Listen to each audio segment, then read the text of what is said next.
Por que eu sei tanta coisa certa sobre Deus, mas continuo vivendo tão abaixo do padrão de mudança que a Bíblia estabelece para alguém que teve um encontro verdadeiro com Deus? Apesar da resposta a essa pergunta ser muito simples, a verdade é que não estamos tão dispostos a aceitar essa resposta. Não estamos muito dispostos a aceitar essa resposta porque não é fácil aceitar que informação sobre Deus nunca foi o nosso maior problema. Nós sabemos textos, sabemos conceitos, sabemos doutrinas, sabemos respostas corretas. Sabemos o que deveríamos dizer, sabemos o que deveríamos evitar. Nós sabemos até mesmo aquilo que nós deveríamos desejar.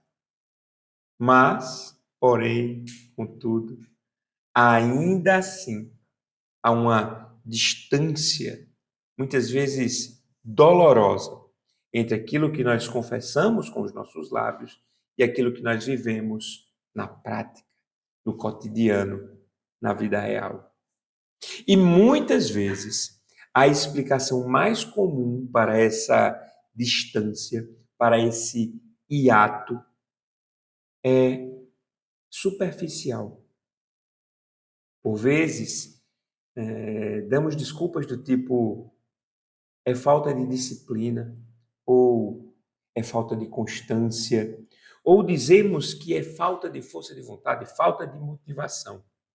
Mas no fundo, nós sabemos que isso nunca vai explicar a história toda. E isso não explica a história toda por um motivo muito simples. Há pessoas disciplinadas que continuam vazias. Há pessoas constantes que continuam presas. Há pessoas teologicamente corretas que continuam estagnadas onde se encontram. O problema, portanto, é bem mais profundo. A Bíblia nunca apresenta a transformação como o resultado automático de acúmulo de conhecimento. Não. À luz das Escrituras, a transformação é fruto de um coração que foi confrontado, de um coração que foi quebrado, que foi reorientado e principalmente de um coração que tem sido continuamente exposto à verdade de Deus. Mas não é exposto à verdade de Deus como alguém que é informado. Não. É exposto à verdade de Deus como alguém que é governado por essa vontade de Deus que é boa, perfeita e agradável. O maior problema é que nós aprendemos a tratar a fé como algo que se encaixa na nossa vida, quando, na verdade, a fé nos é dada para reorganizar toda a nossa estrutura de vida, toda a nossa existência. A fé nos é dada para reorientar toda a nossa vida diante de Deus. O Evangelho, portanto, não vem para ajudar você a viver melhor o que você já decidiu que viveria. O Evangelho não vem para ajudar você a viver melhor o que você já escolheu viver. Não. Ele vem para redefinir aquilo que vale a pena ser vivido.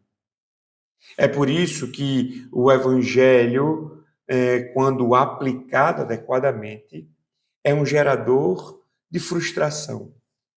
É por isso que nasce tanta frustração quando tentamos mudar sem nos rendermos ao senhorio de Cristo. Nós queremos os resultados espirituais, mas não queremos a morte do eu. Nós queremos a vitória sem uma confissão honesta.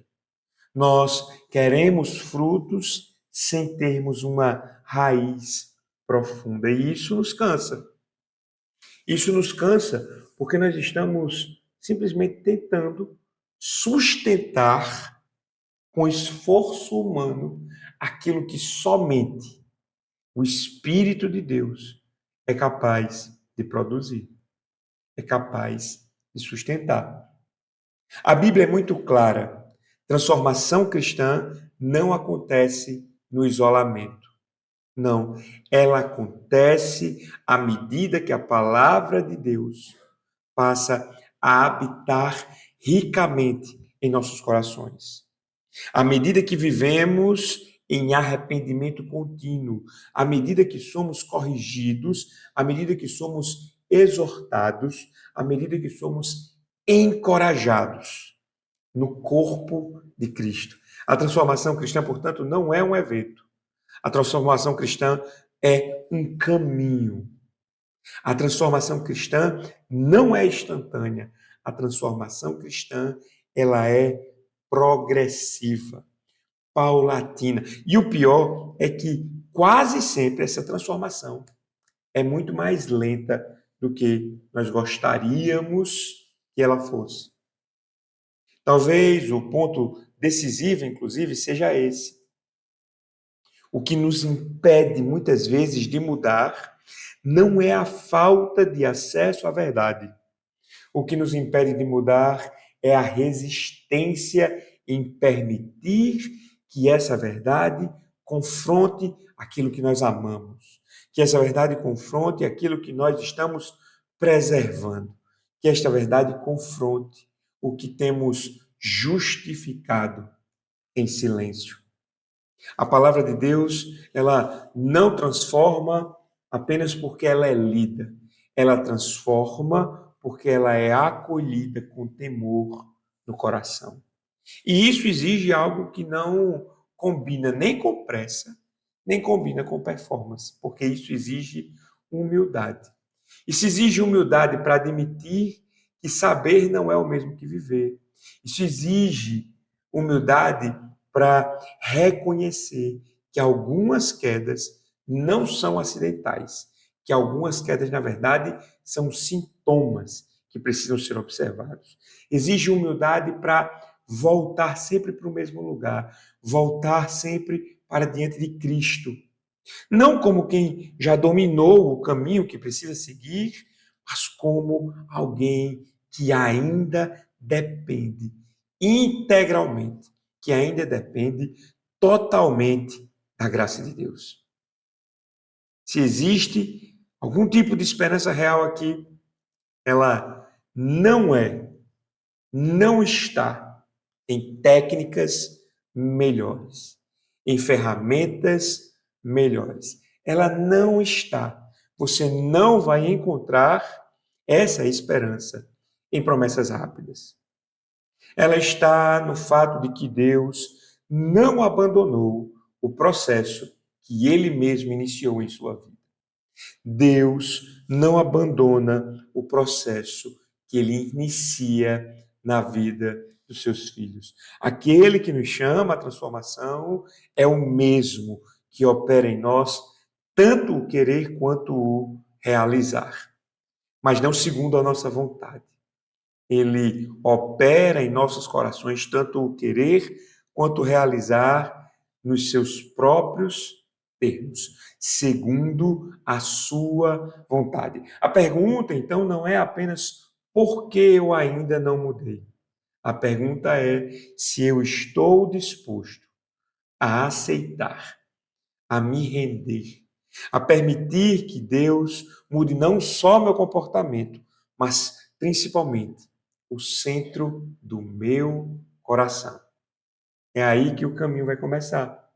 E quase sempre ele começa mais baixo do que nós imaginamos.